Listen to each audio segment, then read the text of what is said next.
the shortest month of the year and its very first edition of our show. It's great to have you watching from around the world. My name is Carl Azus, and we're starting in the Chinese capital city of Beijing.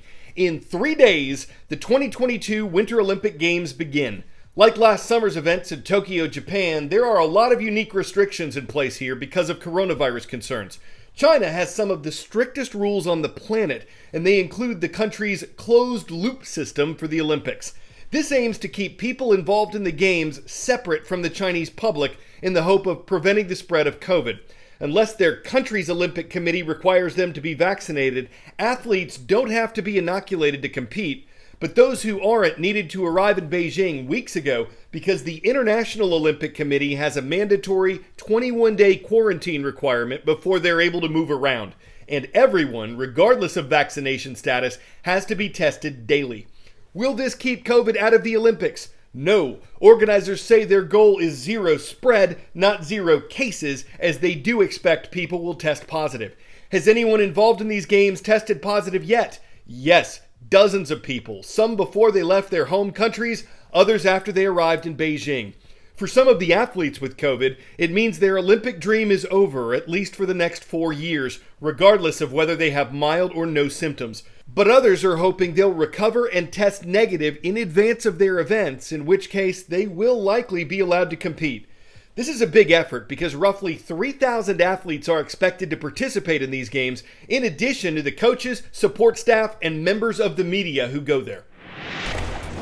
My team and I are traveling to Beijing for the Winter Olympic Games, held under some of the strictest COVID countermeasures in the world. Our journey starts weeks before. I'm here in Tokyo. It's 14 days before the Games, but I've already got to download this Olympic Health app, start tracking my health in here every day, and upload my vaccine certificate. I'm getting some deja vu using this app since we had to use a similar one for the Tokyo Games. But this time I'm using a burner phone because of cybersecurity concerns in China. For the next 2 weeks, I'm limiting physical interactions with others as much as possible. 96 hours before departure, here I go in for my first test. Back home, I upload my information to get this green QR code. Here we go, we're taking off.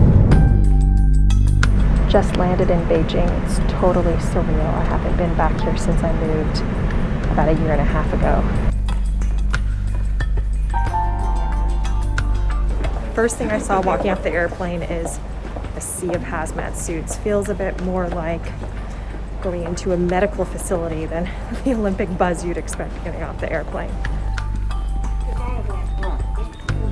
That was extremely painful. I just had a nose and a throat PCR test. I was tearing up a bit. I clear customs, immigration, and get my Olympic badge without seeing a single face. There you are. I'm officially in what organizers are calling the closed loop. Multiple bubbles connected by dedicated transport. The goal? To keep Olympic participants separate from the rest of China. Finally on my way to the hotel on this special bus that's just for transporting Olympic participants. Arrived at the hotel, they've got this giant wall all around the hotel so you can't just walk in and out easily. The local staff here are also part of this bubble. They'll have to quarantine for 21 days before leaving the bubble and returning to their homes in China. Beijing isn't taking any chances. Entire communities in China have gone into lockdown over even just one COVID case. I've been waiting 6 hours, just got the call. My results came back negative. I am so relieved, but it's not over yet. I'll be tested daily and will be mostly confined to this room and Olympic venues during my entire stay here. Selena Wang, CNN, Beijing. As the world enters the month of February 2022, China and several other Asian countries are entering Lunar New Year. Also known as Spring Festival or Chinese New Year, this is considered to be the most important holiday in the world's most populated country. It traditionally triggers the largest annual human migration on Earth when hundreds of millions of people travel home to be with their families. Of course, concerns and restrictions related to COVID have put a damper on that. Public events have been limited or canceled in some Asian cities, but families are still gathering to celebrate the year 4720 on the Chinese calendar. It's symbolized by the tiger, specifically the water tiger this year. Lunar New Year celebrations can last for up to 15 days. 10-second trivia. Which of these animals is most closely related to a wombat? Koala, guinea pig, opossum, or prairie dog? They're both native to Australia, they're both marsupials, and wombats and koalas are closely related. Wombats, at least the common bare-nosed kind, are not considered endangered, but koalas might be headed that way. The International Union for the Conservation of Nature lists Australia's koalas as vulnerable, meaning they're not officially endangered or extinct, but that there's a high risk of them going extinct in the wild. Conservationists believe koalas' numbers are decreasing in Australia by as much as 30% over the past 4 years, according to the Australian Koala Foundation. The nation's government has set aside tens of millions of dollars for restoring koala habitats, increasing awareness about the animals, and funding more studies about them. But what's threatening koalas in the first place? They're cute, cuddly, and could one day be extinct. But the koala, one of Australia's iconic animals, may have just been thrown a lifeline by the Australian government. The Prime Minister Scott Morrison pledging $35 million in the next 4 years to protect the species after the number of koalas plummeted in the last few years. We're investing in the world-leading science in looking after our koala populations. We are also investing heavily in education to ensure not only the public can understand how they can care, but also, importantly, veterinarians right across the country. One of the biggest threats to koalas, bushfires. In 2019 and 2020, the World Wildlife Fund estimates more than 60,000 koalas were impacted in one of the country's worst fire seasons.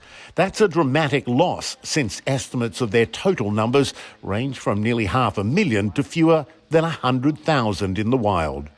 Disease is also taking a toll on the species.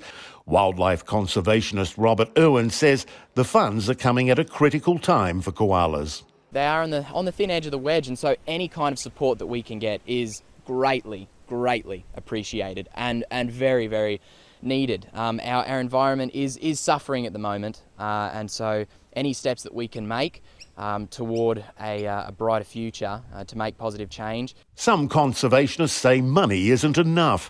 Some environmental groups say the government needs to pass stronger laws about deforestation and climate change to protect koalas' habitats from being bulldozed, logged or burned. The Australian Koala Foundation says their conservation status should be upgraded from vulnerable to critically endangered. Many agree the money for now is helpful, but without addressing the larger issues, Australia could one day lose what many people say is a national treasure. Michael Holmes, CNN.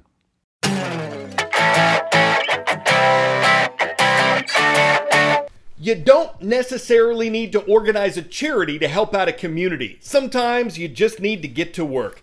That's what 14-year-old Cohen Stahl has been doing this winter, shoveling his neighbors' driveways and clearing the snow around mailboxes and fire hydrants.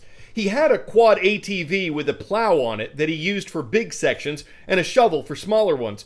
But while he was doing this one day, his ATV caught fire and was destroyed. So the owner of a local store who'd seen Cohen's good work online started a GoFundMe to help him buy a new ATV. It raised the first $5,000 in less than 24 hours, and when we put this show together, it had raised more than $10,000. Could that help him out? Four-wheel. He could keep Cohen plowing forward without needing to stall. His GoFundMe has gotten a quad of donations. It just goes to snow you how much people ATB leave it in. Congrats, Cohen. We've got Hinckley Finlayson High School watching today from Hinckley, Minnesota. Thank you for your comment and request on our YouTube channel. I'm Carl Azus.